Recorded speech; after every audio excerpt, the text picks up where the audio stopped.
অনেকে দেখবেন নিজে দোয়া করে না, হুজুরের কাছে শুধু দোয়া চায়। হুজুরের কাছে দোয়া চাওয়াটা গুনাহের কথা না, এটা জায়েজ, চাওয়া যায়। কিন্তু নিজে না করে সারাদিন শুধুমাত্র হুজুরের কাছে দোয়া চাওয়াটা ভুল। আপনি নিজে আল্লাহর কাছে দোয়া করা শিখবেন।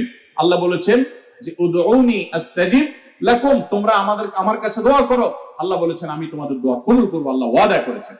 আপনি যত নাখান্দা মানুষ হন, আপনি যত সাধারণ মানুষ হন, আমরা যত গুনাহগার মানুষ হই না কেন, আমরা যদি আল্লাহর কাছে হাত তুলে হুজুররা যেরকম মায়ের পেজ দিয়া সুন্দর সুরে সুরে কণ্ঠে আপনার মধুরতা মাখিয়ে, তারপরে আপনার ছন্দের তালে তাল মিলিয়ে কবিতার ছন্দের সাথে আয়াত পড়ে দোয়া পড়ে আল্লাহর কাছে চাইতে পারে, আমরা এত সুন্দর করে চাইতে পারি না, কোনো অসুবিধা নেই ভাইরা আমার।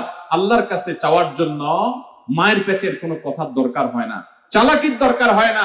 আরে যার বলার শক্তি পর্যন্ত নাই, সেই বলাও যদি মনে মনে আল্লাহর কাছে কিছু চায়, আল্লাহ তাআলা আলিমুম বিদাতি সুদূর, বান্দার অন্তরের খবর পর্যন্ত আল্লাহ রাখেন।